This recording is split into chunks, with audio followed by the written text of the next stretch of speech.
The baby monitor crackled with static, then cleared into a soft hum. Emily sat up in bed, her heart racing. She had just heard something impossible. It wasn't her daughter's voice, and it wasn't her husband's either. The voice was low, calm, almost like a whisper, but it was speaking to her baby.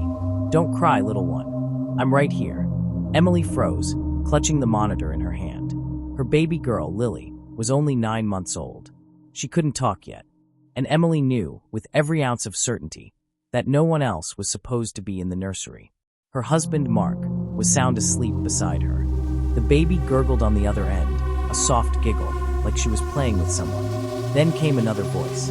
This one deeper, rougher, almost like it came from inside the walls. "She's mine now." Emily's blood ran cold. She jumped out of bed and shook Mark awake, but when he stirred, the monitor fell silent. Nothing but static. The baby's giggles were gone. The voices were gone. Emily whispered, her hands trembling.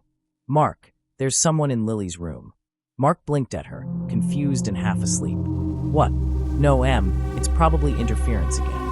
You know how those monitors pick up weird signals." But Emily wasn't convinced. She had heard the words clear as day. Someone was in there. Someone was speaking to her daughter. Before she could argue, Lily's cry rang out from upstairs, piercing the night. It was a desperate cry, not her usual whimper for a bottle. This was fear. Emily didn't wait. She bolted from the bedroom and ran up the stairs, Mark stumbling behind her. She flung open the nursery door. The room was still, quiet, dimly lit by the small nightlight shaped like a star. Lily was in her crib, tiny fists in the air, tears on her cheeks. But no one else was there. Emily rushed to the crib, scooping her daughter into her arms, rocking her back and forth. Mark checked the closet, then under the crib, then even the window. Everything was locked. Everything was normal. At least, that's how it looked. Emily whispered to Lily, "It's okay, baby. Mommy's here." But inside, she couldn't shake it. The voice hadn't been a dream. And the way Lily had been giggling before, it was like she really had been with someone. Mark tried to calm her, saying again it was just interference. But when they went back to their bedroom, Emily left the baby monitor on the dresser, staring at it long after Mark fell asleep again. It was past 3 a.m. when the monitor came alive once more. A soft lullaby drifted through the speaker. But neither Emily nor Mark had ever sung that song to Lily. The day after the incident, Emily couldn't focus. She went through her morning routine like a ghost, feeding Lily, folding laundry, making coffee. But every sound from the monitor made her flinch. Mark had brushed the whole thing off, saying monitors could pick up walkie-talkies, radios, even truck drivers on the highway. But Emily's gut told her this was different. That night, Emily made a decision. She set up her phone to record the audio from the baby monitor. If something happened again, she'd have proof. Hours passed quietly. Midnight came and went. For a moment, Emily almost convinced herself that maybe Mark was right.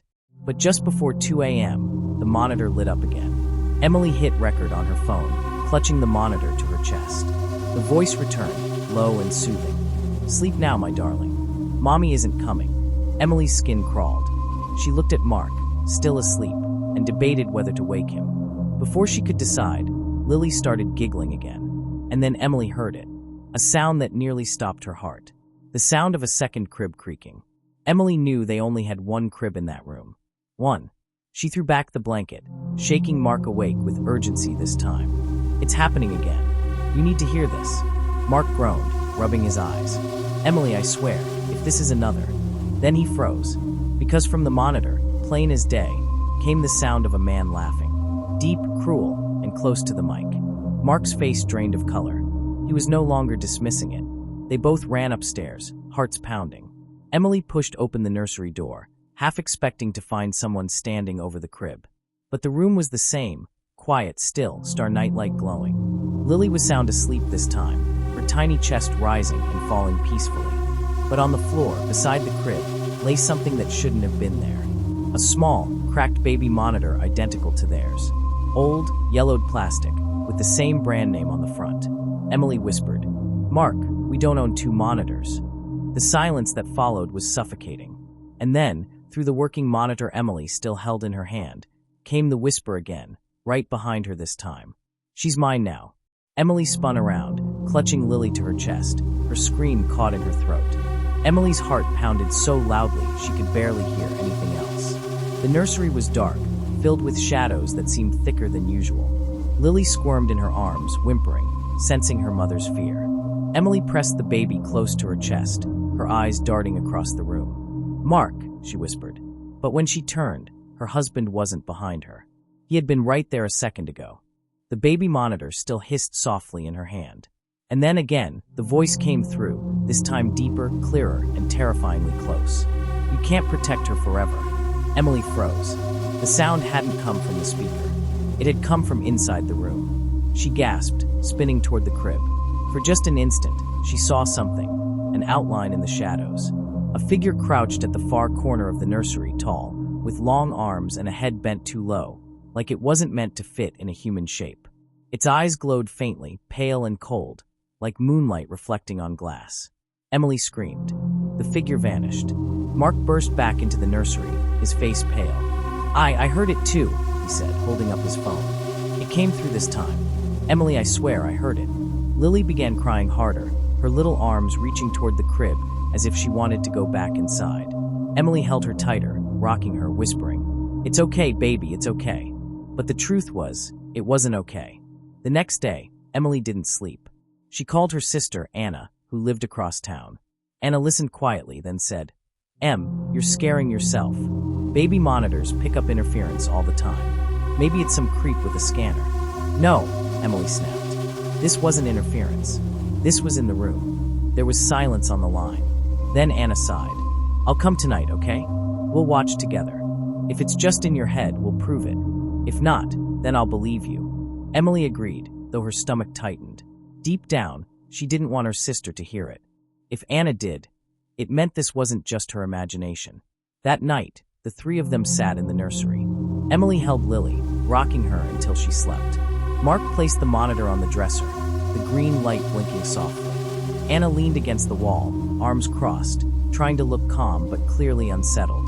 The minutes stretched. Nothing. Just the soft sound of Lily's breathing. Then, at exactly 3:13 a.m., the monitor clicked. A lullaby filled the room. Anna's face went pale. "That's not you," she whispered. Emily shook her head, clutching Lily tighter. The lullaby was slow, haunting. Notes stretched too long, voices layered, as if more than one person was humming. And underneath, faintly, a voice whispered, "She's not yours." Anna grabbed Emily's arm. "We need to go. Now." But Emily couldn't move. She stared at the crib. It was rocking. By itself. Mark ran forward and grabbed the crib, trying to stop it, but the wood shuddered violently beneath his hands. He looked back at Emily, panicked. "It's like something's inside." Suddenly, Lily's eyes shot open. But instead of crying, she smiled. She turned her head toward the far corner of the room and reached out, giggling softly. Emily's blood turned to ice. "Who are you looking at, baby?" Anna whispered. Lily's small voice broke the silence. Clear, certain, chilling. "Mommy." Everyone froze. Emily clutched her tighter. "I'm right here, sweetie. Mommy's right here." But Lily only shook her head and pointed at the corner. "Other mommy." The monitor screamed with static. The lights flickered. A shadow grew in the corner, stretching across the wall. The same figure Emily had seen before emerged slowly, its head bending unnaturally low, its glowing eyes fixed on Lily. Emily backed toward the door, screaming for Mark. "Get her out. Now." Mark pulled the nursery door open. But on the other side was not the hallway. It was another nursery. Identical. Same crib. Same rocking chair.